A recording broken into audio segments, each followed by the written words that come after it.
My name is Leah Norris, and I am the Director of Engagement with the Sport for Life Society. Really excited to be here today to present on physical literacy and share some great funding opportunities for physical literacy projects. And Northern Canada has been an area where we've had some contact and some relationships with, but we're really wanting to, extend our our network to include more people from Northern Canada, so that we can help to learn what's going on there already, and to be able to support that in several different ways that you'll learn about today on the call. So as far as my own background goes, I became involved with physical literacy by first starting in my own community of Cochrane in Alberta. So it's just a suburb of Calgary. And just really started by sharing information about long-term athlete development and physical literacy with my local community. And over the past 10 years now, I guess, it's kind of evolved into a bit of a grassroots movement, and we're trying to just really help the sports, help schools, and all community leaders to really see the value and the power of physical literacy, how it can align groups, bring the community together to really help to address our issues around physical inactivity. And so we also have Philip Hockman joining us from Sport for Life, and I'll maybe get him to just introduce himself briefly as well before we get started. How we doing, everybody? I'm from Nova Scotia, and by the way, I see Spider Jones is on the call, and I know I met Spider in Gatineau a little over a year ago. It's a great opportunity to be speaking today. Thanks, Leah. Awesome, great. Thanks for being here. So Flip said he's out in Atlanta, Canada, and he's one of our community mentors, and we have community mentors across the country here to support you. And I'm privileged to be able to support projects in Alberta and Northwest Territories and the Yukon, as well as Manitoba and Saskatchewan. So been able to really get a good sense of what's happening across the country, and we'll be able to share that with you today as well. And as I said earlier, for those of you who just came on, if you do have questions or comments, please do use the chat box or question box that's in the little bar off to the side. If you have any issues with that, also just let us know. So with that said, we'll just move forward. We also have Jessica Van Overbeek joining us as well, and she'll come in a little bit later and get her to introduce herself at that time. So so we'll move forward here. We have a little bit of a delay sometimes in advancing the slides, so just gonna let this move on. Sorry guys, just a little pause for the technology to kick in. Here we go. Now it'll probably go 2 slides on me. I've got to be patient.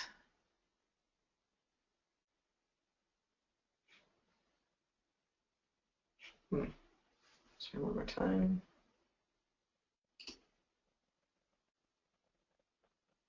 There we go. So as I said earlier, if you could type that where you're from. For some reason I can't see, even though my chat box is open, I'm not able to see it. So I'm going to rely on Flip to manage that for us as well. Okay. So awesome. All right. So physical literacy. And I'm not sure, I'd love to know how many of you and what had heard about physical literacy before you saw this webinar, what you know about it, how it came to be. And so in this format, it's challenging to do that, but if you do have some comments you want to share again in the chat box around that, that's always useful information for us, as well as for Jessica as well. So, so physical literacy is a term that's really catching on across the country. It's become somewhat of some people say it more of a buzzword, but we really feel like it's a concept that's here to stay, that's really going to make a difference in our country, as I said. So it is really a journey, and we're all on this journey together, and it's going to make that big difference for the health of all Canadians. So what is the need for physical literacy? This is the generation, and this is the reality that we're faced with right now, right? We see the Facebook, we see the Google. So whether you're a Facebook child or a Facebook parent, this isn't going to be changing anytime soon. the purpose of this is not really to vilify objects like computers, but to show where young people are committing their time to today. Much research indicates that kids will actually want to be more active, but they have less opportunities. And some of you may experience that as well, where if you have children of your own and you say, you know what, this spring we're not going to sign up for any registered programs, we're going to go outside, we're going to play, we're going to find our friends at the park, and then you find that there's no one to play with because all the rest of the kids are in a programmed activity and they're not at home, right? So sometimes we've created a bit of a culture for ourselves that we need to, I guess, face those realities of and look at some better solutions as we move forward in this. And so we know we're not necessarily going to change this, but we want to be able to work with this. We can maybe use the technology, use what we know right now about our current environment and our current culture, and help to come up with new solutions. So this is also some very common scenarios that we see, and it may be different in each community, and hopefully it's not like this in your community, but what we do see across the country is really declining levels of unstructured play, right? Many kids are not able to even come up with games anymore, where at one point we would all be outside for the entire day, right? Come home and the streetlights come on. You know, you leave in the morning, you may pop in for a snack or to use the bathroom a couple times throughout the day, and then you're back out again with your friends. You're roaming in a radius that's, you know, maybe 1 kilometer to 5 kilometers from your house, and exploring and just being creative and learning through different experiences, where now our kids are really in a much tighter kind of bubble in a couple of different ways. Bubble wrap sort of parenting is one issue, but also just in a bubble of being, you know, our radius of travel is really maybe our backyard or maybe, you know, the neighbor's house kind of thing, right? So we don't have those same opportunities anymore for learning and experience play that way. We see a lot of playgrounds empty. We see a lot of fundraisers for new playgrounds, but we don't necessarily see a lot of kids using those playgrounds. And then the other really interesting, and I guess and sad comment is around the walking to school piece, and that has been eradicated in one generation. So I'm not sure in the age of people on this call, but sort of me being in my 40s thinking about walking to school every day, you know, it was 3 blocks to school, 3 blocks back, probably about 2,000 steps in my day, right? If you think about 2,000 steps out of every child's day, you think about that, maybe it's a couple hundred calories a day, right? That could be a pound or 2 of calories sort of over a few months and over a year. That could be, you know, several pounds if we're thinking of kind of that weight management or just energy expenditure piece, right? And that's a big drop. So where and how can we replace some of those steps, right? The walking to school may not come back, but we want to think about how can we replace some of those steps. The other scenario that we're looking at is around our physical inactivity and bone, and this slide shows the impact. So these are 7 inactive people's femurs on the top row, and then the bottom is 7 active people. It's obvious what the nature of the impact is on bone. The top ones have thinner bones, different shapes, and they're just plain weak. Osteoporosis is a major disease which is affecting our kids at all ages. And so we want to really think about this because it's not recoverable. So if we're not stressing our bones and giving them that opportunity to develop, then you can see the difference right there, right? So if you think of that top row as some gamers, some people who don't do any physical activity, and then the bottom row is those active people, we need this throughout the lifespan, but particularly setting that foundation in the younger years. The other information I wanted to share as a setting the stage piece is around obesity. Now, obesity has steadily increased. That's the straight line on the left-hand side of the graph since 1970. It's overlaid with smoking, so you can see that smoking has been reduced, but billions has been spent and much policy established to move the reduction. So it was an 8% reduction, showing that it takes a lot to make a difference. So a lot of money, a lot of policy, a lot of groups coming together to really make this small dent in smoking. And so if we parallel that to the physical literacy movement, we're maybe in the early days of that, but we really are taking a lot of lessons from the tobacco reduction movement and what is it going to take to really make a difference here. The last part of the slide shows current levels and predicted levels for the next 10 years. continuing to track in the wrong direction. So if we don't do something soon, we're going to have pretty dire consequences that our healthcare system is not going to be able to keep up with. So total TKR is knee replacement, which is 80% of which is caused by obesity. All right, so we're looking at unbalanced budgets here. You can see that on the top lines, there's B's for billions. As we move into sport, tourism, and healthy living, we've got M's for millions of dollars. So the cost for treating disease, as we all know, and conditions is staggering at $5 billion per million Canadians. And this does not even include private health care like physiotherapy and the like. So $30 million times 5 is $150 billion a year in Canada. To deliver literacy and numeracy, which is something we are doing okay at, so in the education system, 2.2 or $2.3 billion per million people. The prevention system sums to, the 40 plus the 61 plus 57 million, right, which is a tiny amount in comparison to what we're spending on healthcare.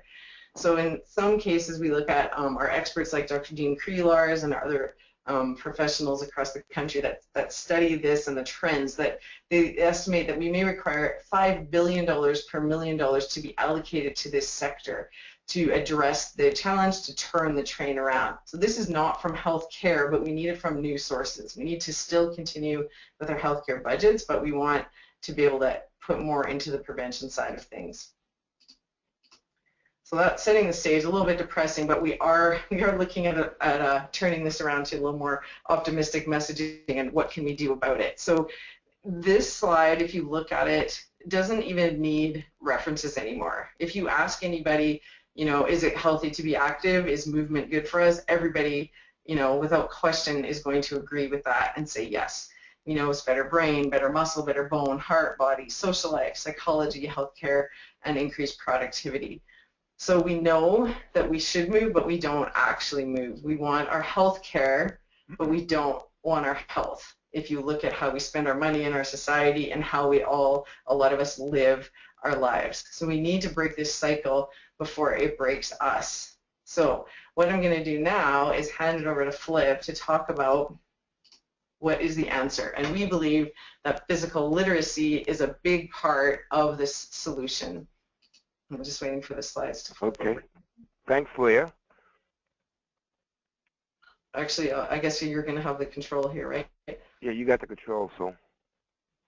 Okay. Should be coming. Not a problem. Going to move. We're going to move eventually to the next slide. There it is, physical literacy. What is it? So again, if you have an opportunity, by the way, to use the chat box, maybe you can just, share how much you were aware about what physical literacy was prior to the webinar, or, maybe some things you're looking forward to hearing about, just to give us a little bit of feedback.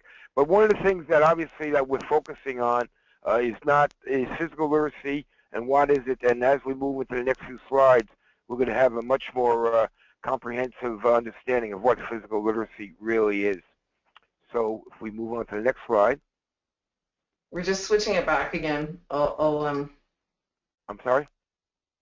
There's just a bit of a delay. I'm going to take the control. I think initially you had it, but we're going to put it back on me. Okay, I think I've got it now. There we go. Okay, so here is the definition of physical literacy that was approved at the International Physical Literacy Association, May 2014, which is, very, very recent. Physical literacy is the motivation, confidence, physical competence, knowledge, and understanding to value and take responsibility for engagement in physical activities for life. So we're going to get more into this definition, but as you can see, it's not just about the actual moving or physical abilities of moving. It's really a very, very all-purpose comprehensive definition. And we'll see in the next slide or two how it affects motivation, confidence, and knowledge. And again, the end result of if we can create a more physically literate society is that all of our citizens would be more engaged throughout their life. So the elements of physical literacy, the definition has 4 essential and interconnected elements. Okay, first of all, motivation and confidence, which is the affective part. That refers to the individual's enthusiasm for enjoyment and self-assurance. So one of the things we always talk about is making sure that, in particular, our children have fun in the activities they're engaged in. And if they have fun and they're confident in moving, then they'll be more motivated to keep moving. And then the confidence and the motivation is also based upon the actual physical aspect, which is the individual's ability to develop movement skills and patterns, and then to be able to execute a variety of movements. And we're going to get into that in a little greater detail. We also have to look at the understanding, the knowledge and understanding, or the cognitive aspect of physical literacy, which is not only the ability to move, but the ability to understand and identify and express essential qualities that affect, influence movement. And we're going to look at this in a little while. And then this all as a result of understanding these three factors, then you'll see there should be more of a engagement in physical activities, which is really the behavior modification, that more individuals will then, because of these other factors, freely be moving on a regular basis, and therefore be active. So again, the definition is that physical literacy is the motivation, confidence, physical competence, knowledge, and understanding to value and take responsibility for engagement in physical activity for life. And that also was Canada's physical literacy consensus statement, which just occurred this June in Vancouver at the International Physical Literacy Conference, which we just hosted. So again, key slide is that while it's obviously based upon some physical competence and movement, there are other factors that take into play, i.e. motivation, knowledge and understanding, and then engagement. So again, we want to make sure everybody understands that there are four connections. Now we're going to look at physical literacy compared to literacy or reading literacy and numeracy, which is basically math, and even musical literacy. So first of all, literacy. When we talk about literacy, we really mean first learning very young age, letters A, B, C. Then a child puts them together into words, and then as a result, they start to write sentences.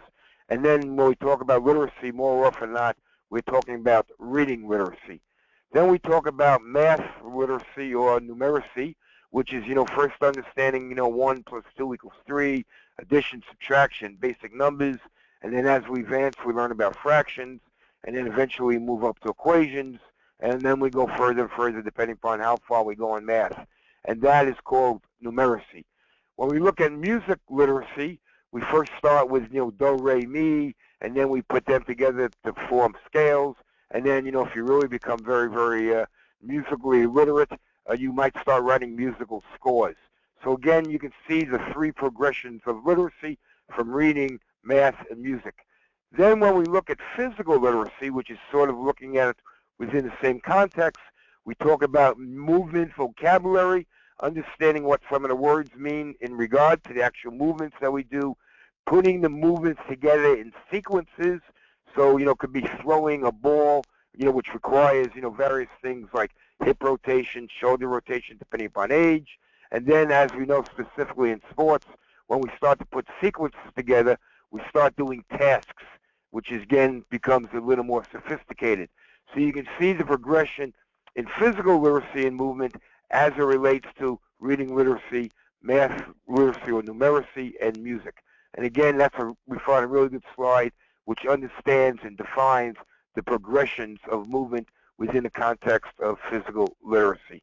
And you can see in the bottom ballerinas, which are really, a high level of doing tasks based upon a physical literate individual. So that gives us the skill-based literacies. Moving on to the next slide.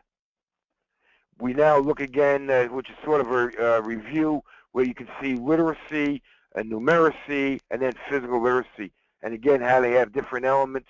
And as we get more proficient at the lower levels, we move up in the scales to the higher levels.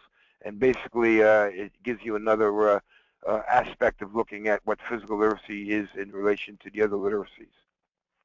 Right, and it may jump in here as well, Flip, just to reinforce that, the reason why we have to point this out is because right now, they are not equal. And if we look at those skill-based literacies, we take that progressive, logical approach in teaching literacy and in teaching numeracy, but traditionally we have not done the same in physical literacy or physical skills, where we assume you either have it or you don't, and more resources and time are spent on, the kids who seem to have a natural ability, and we don't always take the time to really teach every child how to move in a way that's meaningful and effective for that child based on their aptitudes and interests and skills and things like that. And so I think it's really important to just reflect on that for a minute and think in your own practice about, how do we teach physical skills? Are we giving everyone that same opportunity? Are we saying physical literacy is important and then actually acting upon that through our policies, through our curriculums, through our programming, through our staff training, all of those kind of things, right? So it's really just to kind of take a minute to reflect on that. Thanks, Leah.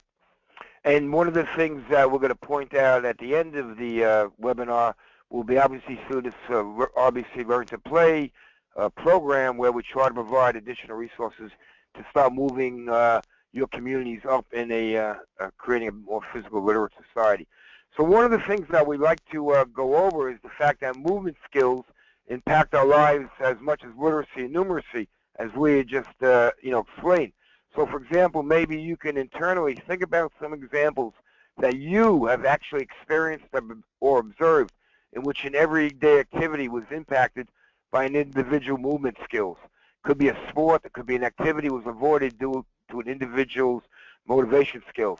So for some of you, anybody who's on this webinar, if you'd like to just go into the chat box and maybe share some examples that you've experienced or observed about an everyday activity that was impacted, I think that will give us some feedback as to some of the things that you experienced.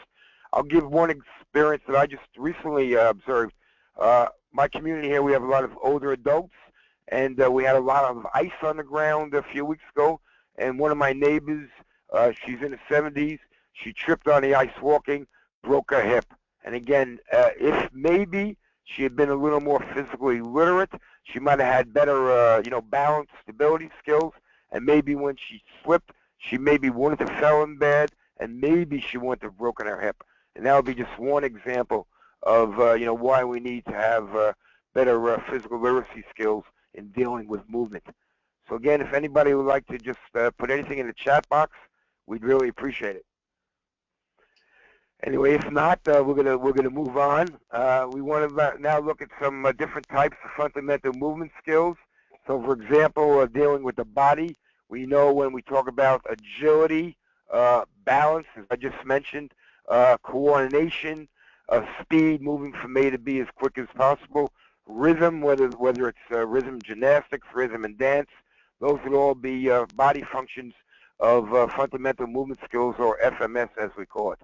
Some of the locomotor skills under this context would be obviously running, jumping, swimming, sliding, and skating. And again, you would have 4 examples right there. And then obviously object skills, which requires, for example, could be hitting a ball, sending a ball, receiving a ball, dribbling a ball, striking a ball. And again, it doesn't only have to be a ball, but usually could be any object that is in motion. And again, you see there probably a 6 or 7-year-old boy hitting a baseball. And we again know that if children are taught the basic fundamental movement skills, which I'll get into a little more detail at an early age, all the research shows the transferable of those fundamental movement skills into sports, it has a huge benefit. And again, when we talk about physical literacy, we're not only referring to sport, we're referring to all movements. And again, that's another point that we want everybody to remember. While obviously there's high sport correlation, it's not just sports. And again, all these different types of movements. So we're looking at jumping, skipping, galloping, hanging, waddling, spinning, hurdling, turning or rotation, hitting a ball, backward roll, hopping, batting, bunting, rolling, skating, sliding, slithering, tap sliding. So all these movements are all part of the fundamental movement skills within the context of physical literacy. And it's amazing sometimes when you ask a little boy the difference between sometimes skipping and hopping, and you see sometimes they don't even understand, coming back to the comprehension part, what is the difference. So if they don't have the comprehension understanding of what the difference, obviously they can't do the execution of the skill correctly either, which comes back to that, the definition of physical literacy. So again, these are all different types of movements that we want to create experiences specifically for young boys and girls. Now, one of the most beautiful things, and this is one of my favorite slides, is that the physical literacy journey, which is from birth to death, it starts the minute we're born, and it ends when our life ceases. That there's all kinds of different trajectories as how each individual will achieve whatever their physical literacy abilities are. So there's no one journey that fits everybody. Everybody is unique. Everybody's different. Everybody should be challenged differently. We all should have different trajectories. And as a result, as service providers, we need to understand that we need to provide a varied opportunities for all our individuals to become as physically literate as possible. And therefore, we would never recommend, say, one activity would meet everybody's needs. So again, different trajectories based upon different individual needs, understanding that everybody is different in society.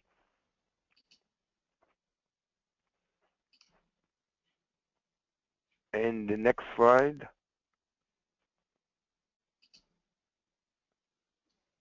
Okay, so here's the model of intervention. And again, one of the key words is the idea about quality. So that when we talk about even sport or anything we do, we always talk about quality sport or quality opportunities. So if we have a quality sporting opportunity and we have some physical literacy opportunities and we try to draw it on and create as many experiences, positive quality physical literacy experiences for our young people, we can do that in a variety of mechanisms. For example, myself, I have come from many years of being in the municipal recreation professional. Also, I've been a coach and I've been an athlete, so through the sport perspective. A lot of times, and we're going to see this in some of the later slides, it can be through vocation. From certain vocations like firefighters have a high physical literacy for need to crawl. We know the performance arts are a tremendous opportunity for quality physical literacy experiences. We see that with Cirque du Soleil being one of the, say, prime examples of what we would say would be a highly physically literate individual. The whole thing with early childhood educators, obviously, where they're dealing with young boys and girls, trying to get them involved and providing those experiences as early as possible. At school, where all the children go every day, what a great opportunity to develop physical literacy, quality physical literacy experiences in school, in recess, after school, any opportunity in the summer, anytime they are at the school. The whole physical education program, which really understands this and has developed a very, very specific program called Path of Life. The whole aspect of health and rehabilitation.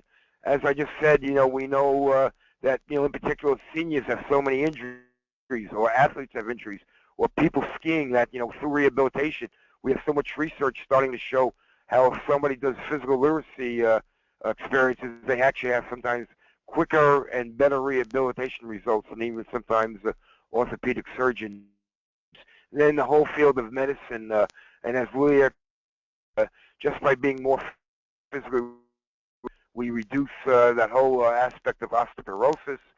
We know type 2 diabetes can be tremendously reduced.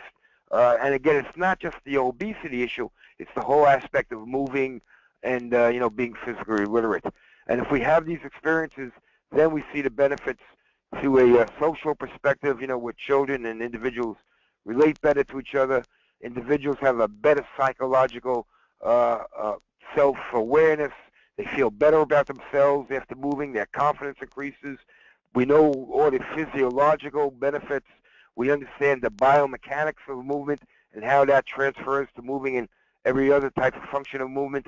It results in better performance, not only in physical better performance, but all the results show that more active children do much better at school, so from education performance. And again, we see, again, the whole thing about nutrition. And just talking about nutrition, I saw an article in today's paper, how even Canada's food guide, which we've been promoting, needs to be updated it's out of date. For example, one of the things they talk about is fruit juices, and we know fruit juices has high sugar content and really just creates even more type 2 diabetes. And again, if these two factors are integrated, the outcome will be we'll have flourishing individuals, flourishing communities, and that will be done through meaningful, joyful participation.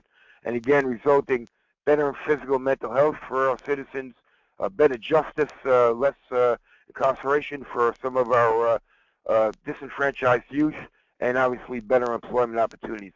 All these results from creating a quality physical literacy experience will result in a better society, a better Canada, and a better Northern Canada in particular. The next slide. So again, physical literacy across the lifespan, aligning physical literacy with literacy, and we sort of went over this again. So in review, the whole thing about movement vocabulary, how an individual,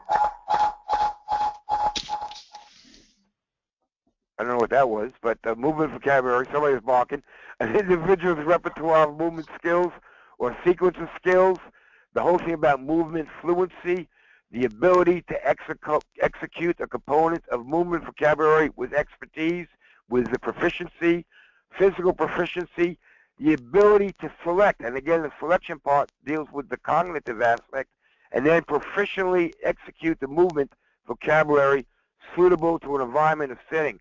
And we're going to get into the thing in a minute or two about different environments, and then resulting in physical literacy. And physical literacy across the lifespan is the ability to demonstrate across the lifespan sectors. So we talked a little about leisure, recreation, and sports sector. And again, I know many of you may be familiar with FMS, which is fundamental movement skills, again, which is general movement skills, and then we can then correlate them later on to specific sports skills. And then a whole part about sequences, which is performancing of basic movement skills, fundamental movement skills in sequence, resulting in performance excellence and therefore more participation. The whole performance arts, as I said, circus and dance. And I know dance is a great way, especially with teenage girls, to get them more active. The whole vocational aspect, which I talked a little about firefighters being able to crawl. Obviously, the armed services have a high need for more advanced physical literacy skill levels. A drywall, iron worker, an underwater welder, almost any vocation that anybody deals with physicality. The whole aspect of daily living, whether you're in a garden, painting, hammering, walking on slippery surfaces, as I just mentioned, especially now in the north, I'm sure there must be a lot of ice in a lot of our communities at this time of the year. And then the whole aspect of injury prevention, lifting and carrying, which if you're more physically literate, you actually do that more correctly, which will reduce tremendous occurrence of back injuries and reduce our WCB costs, falls, stumbling, recovering, landing, and crashing, as I mentioned, my 72-year-old neighbor. And then one of the interesting things that we've learned in research is that in anterior cruciate ligament injuries or ACL injuries, the ratio is 6-to-1, that females are more prevalent to have an ACL injury in the knee than males. And it has nothing to do with genetics. It's all about our social environments. And if we start to deal with the greater physical literacy opportunities right from the early ages, in particular on a gender equity basis, that number from 6-to-1 should eventually come down to 1-to-1. And so it's just an amazing statistic. One example, if we create more enhanced physical literacy opportunities and quality opportunities for our young girls, we can really reduce a tremendous amount of injuries later on in life for these young female athletes. So incredible opportunity there that we're starting to deal with right now in society. That's great. And just as we're flipping to the next slide, I just wanted to remind everyone that there are a series of handouts that we will send to you along with the recording of the webinar, and one of those is our physical literacy movement preparation guide, and that's some of the exercises that were used in this research to demonstrate the injury prevention aspects. So you'll be able to take a look at that. There's also a movement preparation guide on the physicalliteracy.ca website.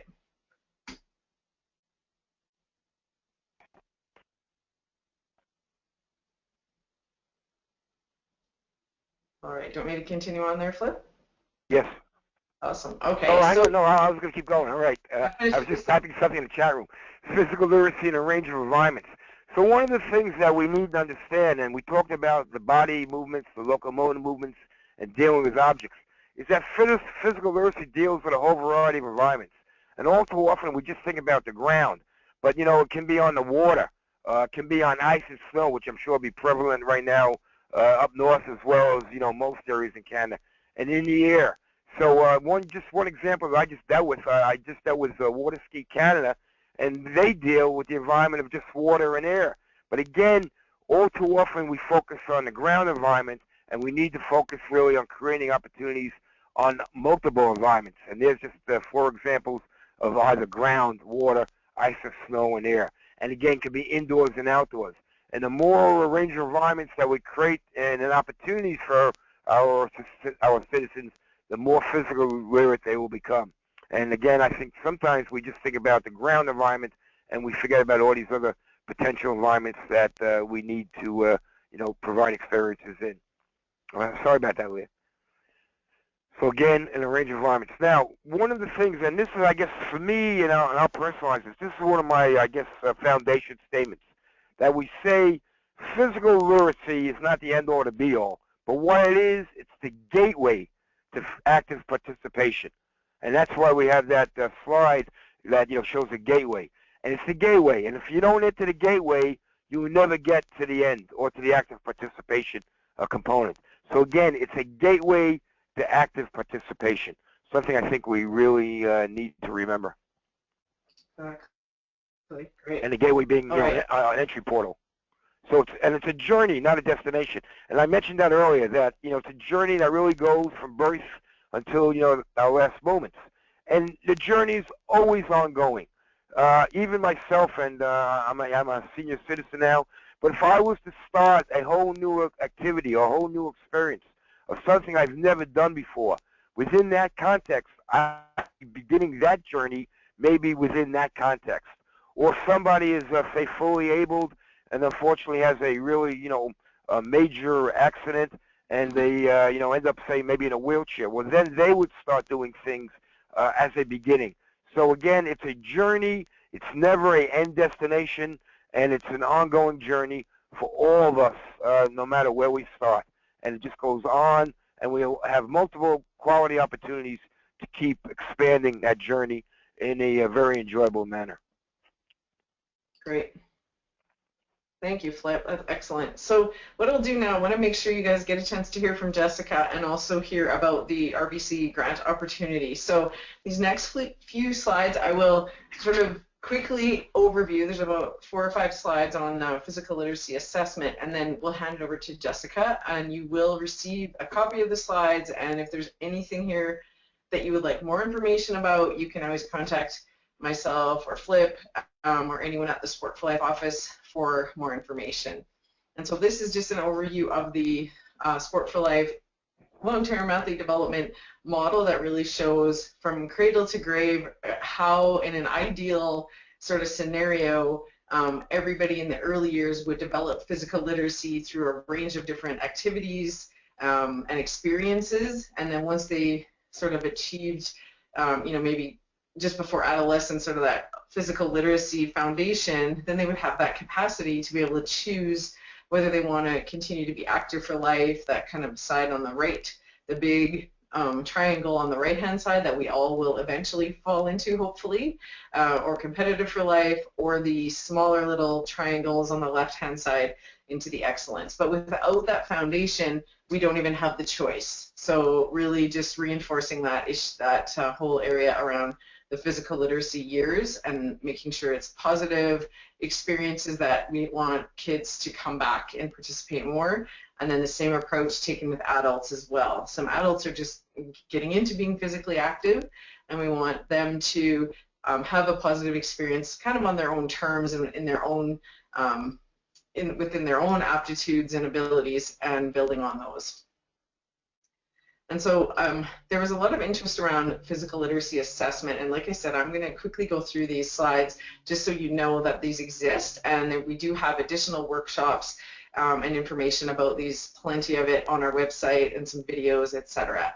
And so when we look at physical literacy, if we want to be able to assess it without going into a measurement and a checkbox and, you know, a scoring system. We want to have an idea of where people are at and where individuals are at. So it includes more than just movement skills. The play tools is a physical literacy assessment by Sport for Life. There's also 3 other physical literacy assessments. And in fact, we do have a webinar coming up in May about these play tools. So like I said, I'm just going to kind of flip through here.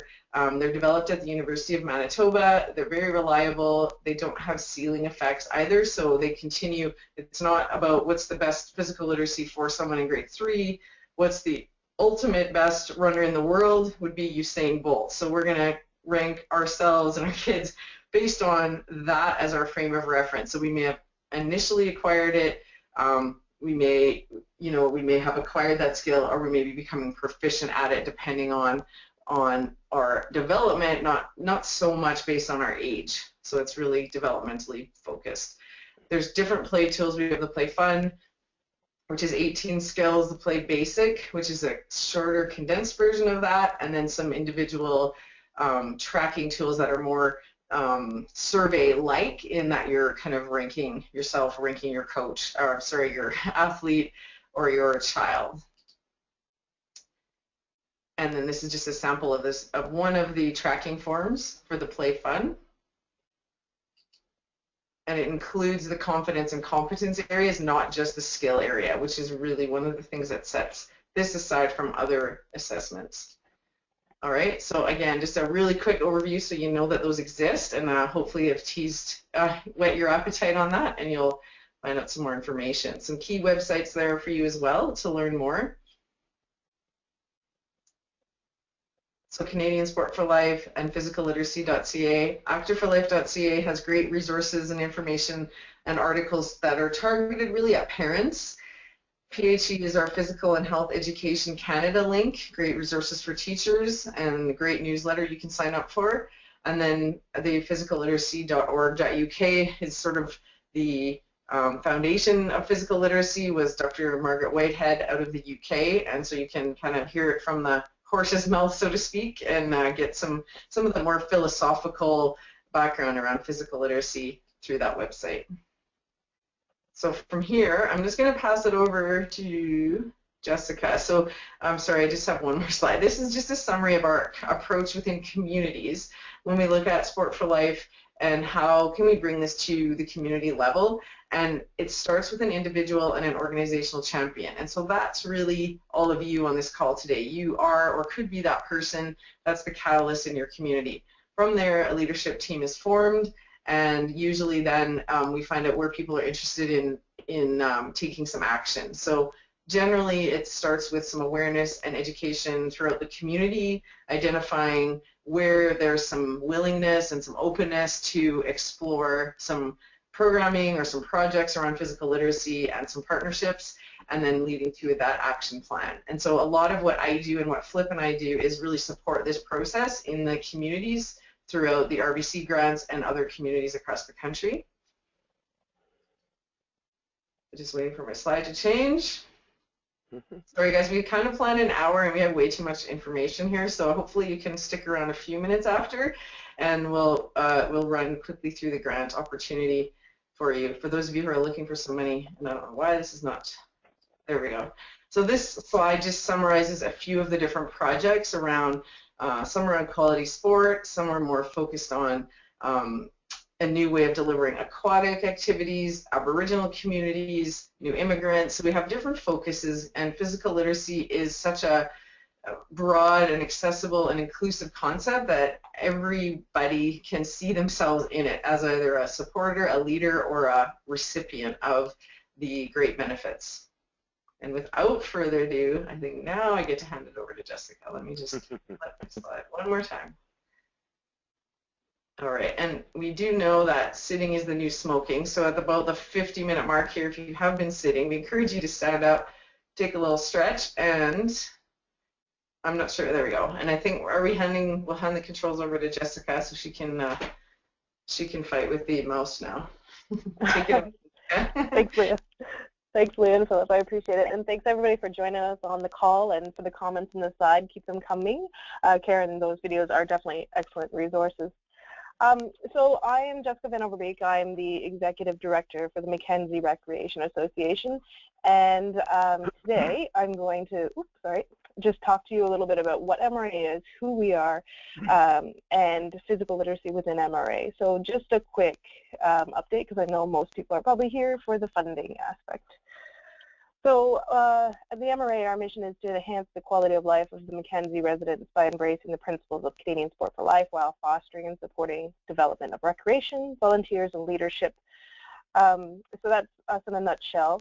Our goals are those 4 goals: to allow greater opportunities to network, provide professional development, expand community and regional sport recreation opportunities, to increase participation in physical activity in MRA communities, recreation and competitive activities. And 3, this is more so why we're here today, is to build capacity and leadership through promoting physical literacy in MRA communities, and also to promote water safety within our region. So 4 very distinct goals there. So the MRA is comprised of 19 communities, and there is a board member from every community representative. It's usually the recreation coordinator or a recreation champion within the community. And we have meetings about twice a year that they come together, and we kind of decide which direction we're going to and what help people would like. We also have an executive board that does more of the day-to-day runnings, and it's comprised of 5 individuals from the MRA communities, and we're having our next board meeting in May. Dates will be sent out shortly. So physical literacy with the MRA, it's to build capacity and leadership through promoting physical literacy in MRA communities. And we do that, we want to particularly focus on that this year because it needs a little bit more focus and on our part, I guess. And so we want to focus on the training and support, do community visits that increase awareness and education, that help with cross-sector engagement, networking within the different professionals in the different communities. And so we can do things like help with applications or program development, help with reports or resources. And our particular focus is on the active start and fundamental early stages. So that is basically us in a nutshell really quickly. If you would like to contact me or want to talk more about anything, those are my contacts, and also you can see us online on the www.mra.nwt.ca, and we also have a Twitter and a Facebook page that we kind of push out some information and give a bit of information about MRA and what's happening with us on a day-to-day basis. So if there's any other questions, you just type them in the comment box and I can respond to them as is, but if not, I'll pass it back over. Great. Thank you, Jessica. That's really great learning, I think, and I'm not sure everyone on the call is aware of groups like yours and the amazing support from recreation associations. And I just learned that the Yukon has a physical literacy coordinator, and so there's some different champions and leaders. You have Cynthia White over in Fort Smith, who's one of your communities as well, right? So I think there are, a lot of great things going on, and this is just an initial kind of reach out by Sport for Life. And if you want to continue with this conversation with additional webinars down the road, we can certainly do that and support other similar connections, because I think the more you're aware of your local supports and services, the better, more likelihood of you being able to take on a project of your own.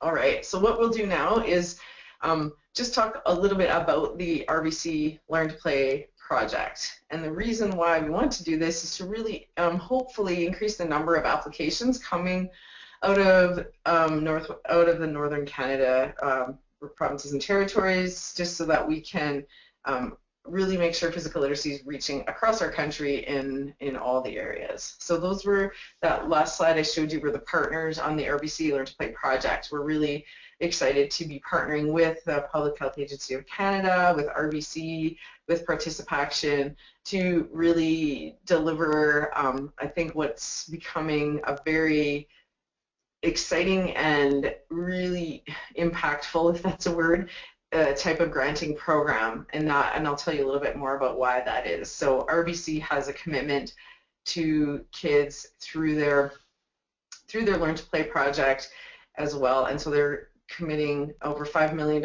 in grants over 3 years. And then again, the Public Health Agency of Canada was so excited about this project, they wanted to be a part of it and have contributed some additional funds to that as well. So there's different components to the granting piece, There's the sector engagement component, which Participation is leading, and they've really, around that whole physical literacy consensus paper, which you'll get a copy of in the handouts today as well, or after today, and looking at how do we really support, I don't know if physical literacy, we call it a sector, but really if you think of everyone who's interested in physical literacy and advancing it, and they're really taking the lead on what are the needs out there, how can we better support that. We've got a physical literacy national strategy that's just being developed as well to help support across the country. Then we have the community granting, which is the big piece of kind of why we're here and why you're here today to learn more about that. And then Sport for Life gets to provide the capacity building and supports. So when you get funding from RBC, you don't just get a check. You get also the resources of myself, of Flip, of our team, and in order to ask questions and to ask for connections or any kind of support, just talking through a challenge that you're having, so you're able to really use us as a resource to help ensure the success of your project, or to maybe help fast track you a little bit, because that you can then learn from what we have seen in other parts of the country. And so the more we know, the better we can do. And then finally, the evaluation and assessment is a big portion of this project as well, and looking at the outcomes, not just for RBC to share the great learnings, but also for the individual grant recipients to be able to get a report back and show the impact of their project, which is really exciting. So I think some really unique pieces of this. So this is the summary of the capacity building support that we offer. You can find more information about this on our website. And in fact, Tyler and myself from Sport for Life are just in the midst of creating a standalone RBC Learn to Play page where everything about the grants will be there, and that will be launched hopefully in the next week or so. So I want to get into this. So we have two different types of grants. We have the community action grants, which are from $1,000 to $10,000, and then the leadership grants, which are from $10,000 to $25,000. So the RBC Learn to Play community action grants and Learn to Skate grants fall into that community action piece, and these are really focused on a program type approach. So a new skill, a new way of delivering a skill, a new way of training leaders. So we're really looking at, how can you take a current program and integrate some quality sport aspects of it, some physical literacy aspects to that, is really what we're looking for here. And then if we look at the leadership grants, Spider had a question about applications targeting municipalities to create a sport policy, and something like that would fit exactly into this leadership grant opportunity, right? So we know in some communities they're ready to get together, get the, health and education and recreation and sport, or maybe two of those four together around a table and look at a different way of delivering sport and physical activity in our community. And so policy could be one of those pieces. It could be formation of a leadership team. You could apply for a grant for that, for example. And so we have some different examples of those if you're interested in discussing that and teasing out that idea for your community as well. So these are a little more transformative, a little more planning and capacity building based. This is just a summary of the grants that were given out in the first 2 years. Let's see if we'll go back. Yes.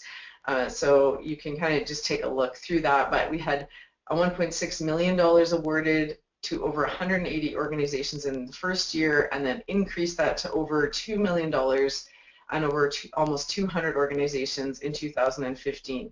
But if you look down at the Alberta and the lump Alberta and the territories all together into one region, and out of those 25 grants, I believe maybe 1 or 2 was from the territories, and I'm not even sure where the Yukon actually falls into this, if it's in the territory category or if it would be more on the British Columbia side. So I'll find that out for you guys as well. So there really has been a low number of applications from northern regions, and hence why we're here today, to help support and address any concerns or challenges you might have, and hopefully we can get more applications and spend more money up north. So looking at, maybe Flip, do you want to go through the Sure. Some of the quality applications that we look for when, as they come in and we start to evaluate them, we're obviously looking at incorporating key elements of physical literacy. So in your application, you somehow have to identify how physical literacy is going to be addressed, and, how our opportunities for whatever segment of the population you're targeting will benefit from a physical literacy perspective. That's obviously key, that you need to deal with a physical literacy perspective or lens. Maybe, what's the reach and cost of participation? So, if you only maybe deal with two children and it's very, very expensive, that wouldn't be, say, as attractive as having a program that had 10 children and maybe the access was free. And by the way, I live and work in a rural community, so it doesn't always have to be cities. Any community, rural, northern, anywhere, has an equal opportunity to apply for these financial grants. Obviously, cross-sector partnerships, in particular on the leadership grant, the $10,000 to $25,000 one, that would be a key factor. How are you working with the schools? Are you working with health agencies? Are you working with the sports sector? So again, the more cross-sector partnerships in your respective community that you can demonstrate in the application, that would improve the application's perspective. And then when we look at, training or leadership development opportunities, here would be just some examples. So I know myself, we used to train all our staff in recreation under the FMS, the NCCP program, the Fundamental Movement Skill Workshops. Most of you are probably familiar with High Five or High Five Sport. So if you do that, that would have, more value. Again, Leah went over the whole thing about using physical literacy assessment tool training, the play tools.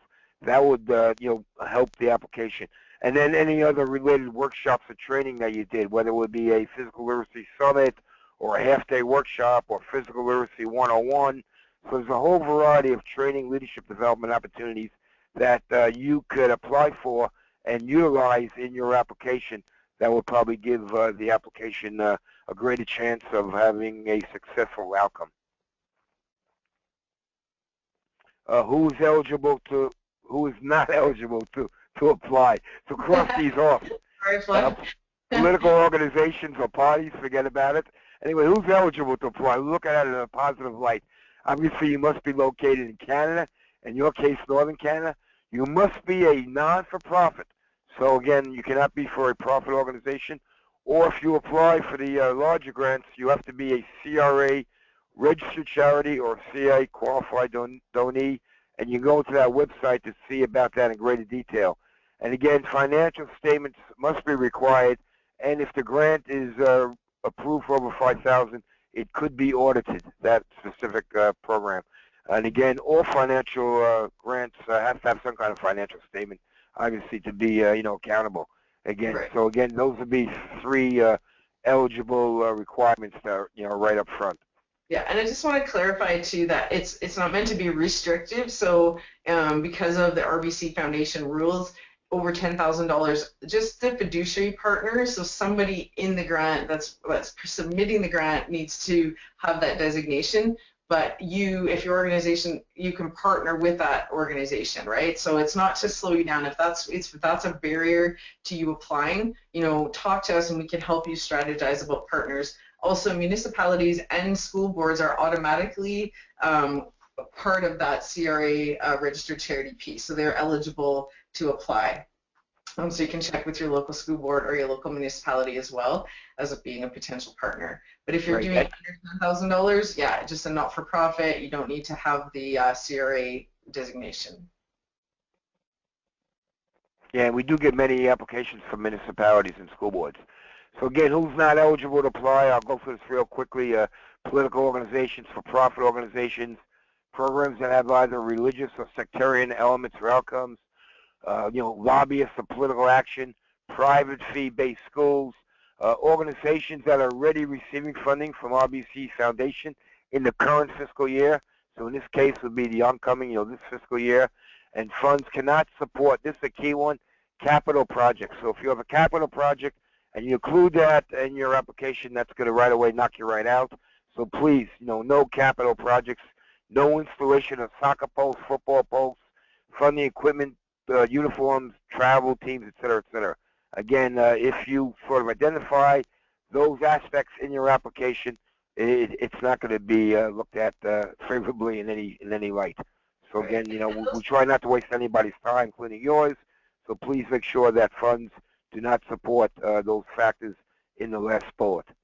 Right, and there's a way to kind of include, if that's part of your project, what you want to apply to RBC for is how that project's going to enhance physical literacy. So what is the programming being used as a result of that within that capital project? So focusing on the outcomes, there's certain ways to be able to hopefully meet those needs. So again, that's why we're here as well, to just run questions by us. If you're not really sure, we can help hopefully troubleshoot that and, like Flip said, save you some time. All right, so we just have a couple more slides. We want to make aware of some dates coming up. So there is an introductory webinar for the Learn to Play applications on March 9th. Now, a lot of the content we covered today will be there, so but there will be some additional information about the evaluation components as well. That webinar, if you can either attend it in person or you can access the recording of it online as well. And in the handouts that I'll send you today, I've also created a worksheet to help you start to think about your project and what are the components of that. So we'll make sure, like I said, that you have that to work from as well. And then the grants are actually opening on March 14th. They had to bump it back a week, so they won't actually open until, I guess, a week from yesterday or whatever, March 14th, and they close on May 9th. So you do have a couple of months as well. The system can sometimes cause some technical issues just in the initial phase where you have to log in, set yourself up as an organization. So if you have any issues at that point, reach out for help right away. Don't wait and don't get frustrated with it. There are sometimes it's just a matter of you answered one question the wrong way and it dumped you into kind of the wrong system. So there's certainly some technical things that we will help you to navigate through. So the learntoplay@rbc.com email, or you can email me, which you'll get at the end of this presentation as well. And we're really trying to help people navigate the technical aspects so that it's not a challenge for you. The grants will be awarded in late August, early September, so that your project will run then for a year, from September 2016 to October 2017. We also have some webinars coming up. Like I mentioned, the Learn to Play introductory webinar is coming up, and then we have a programming webinar, an assessment webinar, and some other ones, as you can read on the slide there. So if you want more information, or if you want to receive the emails, if you're not on our email list, you can send me an email.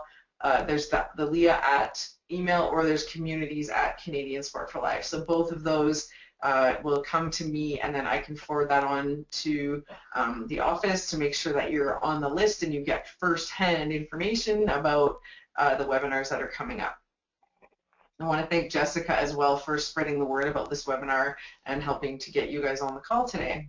So just as a final kind of slide here to get you thinking, is there a specific issue or project that your school or organization would like to support or initiate or be involved with? Think about what are the outcomes that you want to see, who are the partners, who would you like to bring on board to help with this, and then what are the first things you need to do to get started. So those are just some things to help get you thinking about your project ideas, and how we can support you. And we don't want you to apply for money for the sake of, oh, there's a grant, but if there is a need in your community, reach out to others, even talk to Jessica about it as well, because she may have some other partners or some other individuals that may be interested in working with you, and you'll be really, I think, pleasantly surprised to find who else in your community might be able to jump on board and support it. So with that said, we are a little bit over time, but I do appreciate everybody's attention and interest in this for sure. So I want to just maybe pause there and see if there are any other questions, any other comments, any feedback for us.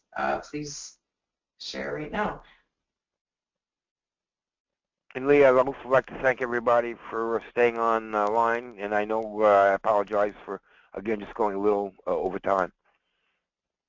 well, we could go on for days about this, right? Physical literacy is a topic of certainly passion and interest for us. And like I said, I think this is kind of just our dipping the toe in the water of how we can support you and in your community support people like Jessica, people like our physical literacy coordinators in the Yukon as well. And Nunavut, we don't have any contacts there. So we're just really trying to connect you with other great work that's happening across the country and in your local communities as well.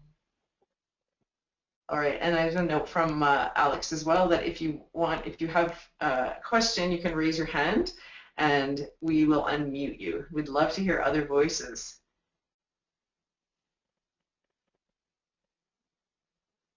Maybe just while we're waiting, Jessica, do you want to comment on maybe other resources or other individuals or organizations that people might be interested in Northwest Territories? Sure. So one that I've been working with a lot, you mentioned it, was Active for Life, and they offer a lot of some free promotional items like postcards that you can get, and we've ordered some that we will distribute to the communities, but for other people who aren't in the MRA communities.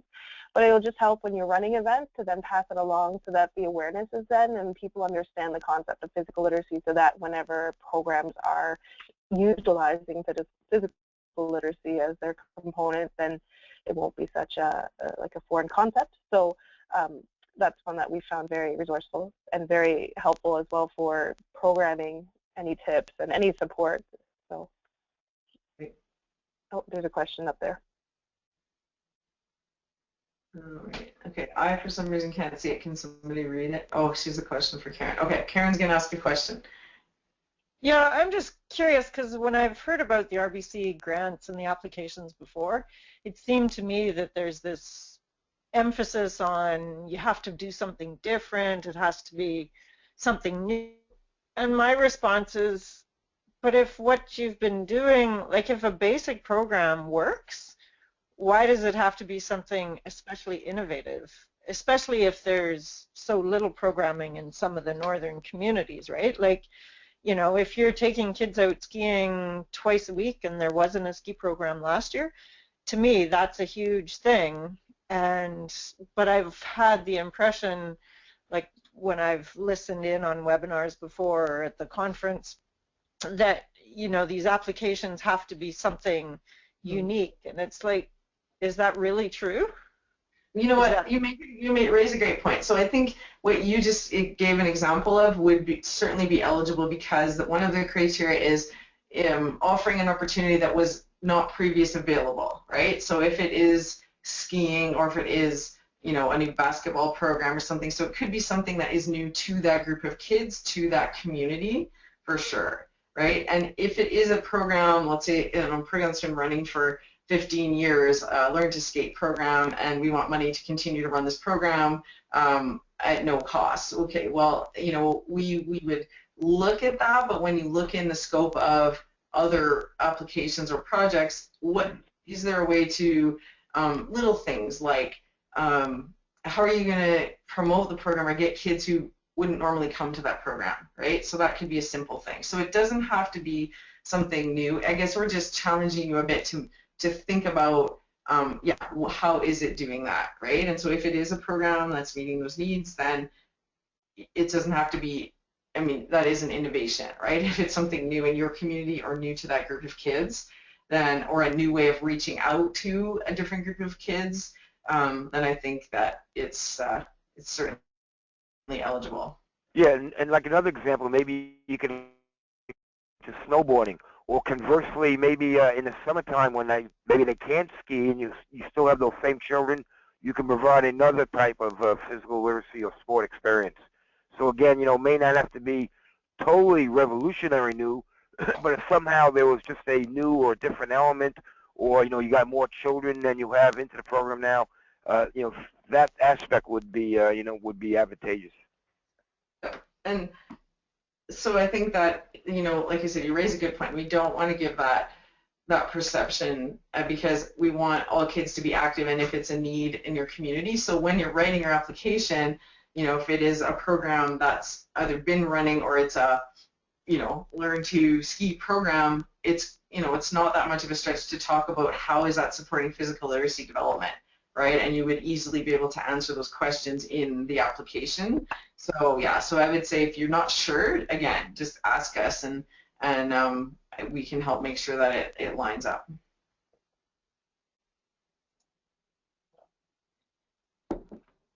And the other area that we really talk a lot about is, you know, access from different perspective, right? Cost is one barrier, but even just socially wanting to come to the program, or, you know, having the confidence or having the parents' capacity to bring you to the program would be another. And so I think it's, and then the rural piece is another one, right? So RBC really likes to support projects that are in remote communities that are giving kids opportunities, or yeah, to be active in, you know, in an area where they may not have a lot of opportunities. So that in itself isn't maybe necessarily innovative, but it's certainly addressing a need, and an important need. So it's all about, you know, just kind of giving us the story in your application about why this is a good program. And we're pretty, and Flip and I are both on the review committee, and we all tend to generally agree. There's not a lot of discussion. It's pretty obvious when a project is meeting a need in its community, and we're usually unanimous on that piece. So, all right, Joanna has a question.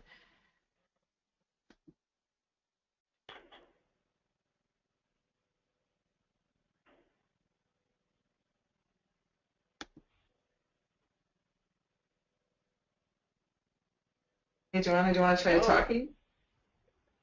Yeah, I just want to say thank you for this opportunity to sit in on this webinar, and it's exciting. It's something new to be invited to something like this, and hear that even though we're so remote, that there are opportunities out there to find more funding, because here in the north our cost of living is astronomical.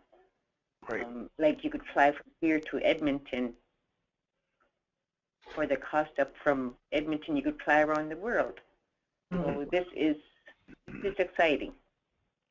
Oh, that's good to hear. Thank you. Yeah, thank you for that feedback. Yeah, and thank you for your interest today. And like I said, we're happy to help and reach out to different reach out to different communities, and hopefully help to make this a little bit easier, because we know there are a lot of barriers to, you know, starting a program or keeping a program running, for that matter, right? So yeah, I'm really excited about the ability for this project to support communities like yours. Thank you. You're welcome. Okay, and Ben has a question. Thanks. Love it when we get questions.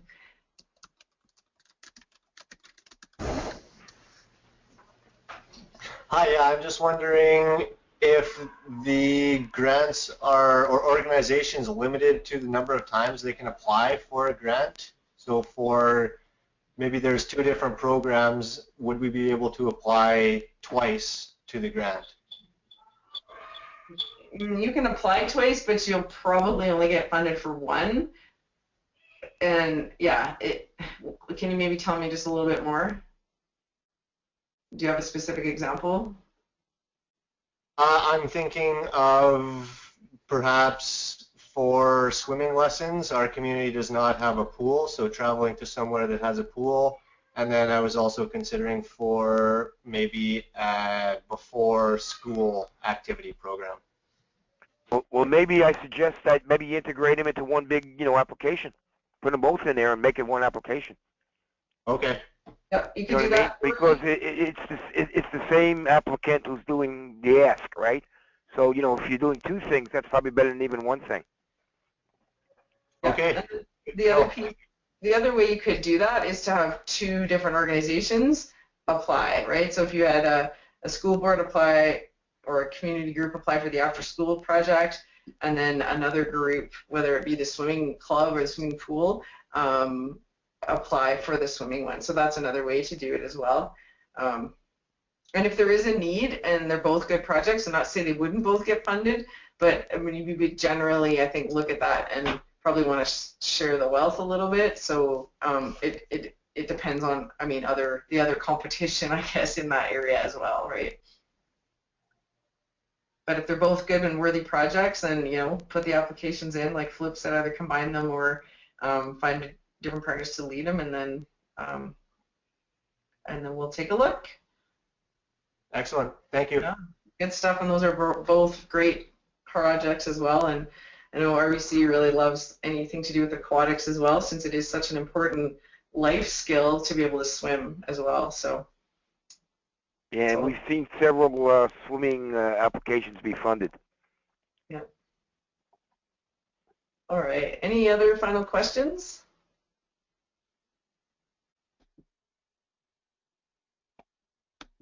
Okay, well, I appreciate everyone's time today. As we said, I appreciate Jessica helping out and spreading the word. And do stay in touch. If you have questions, you've got my email address there. And we do hope to hear or see some of your applications this year. Yeah, again, I'd like to thank everybody, you know, for staying online and, you know, taking an interest. And like we said, we hope to see several applications coming in from the north. That'd be great. And have a good one, everybody. And let us know if you have questions as you're putting your application together, and we'll be able to give you some advice on that as well. So appreciate it very much, and have a great day, everyone.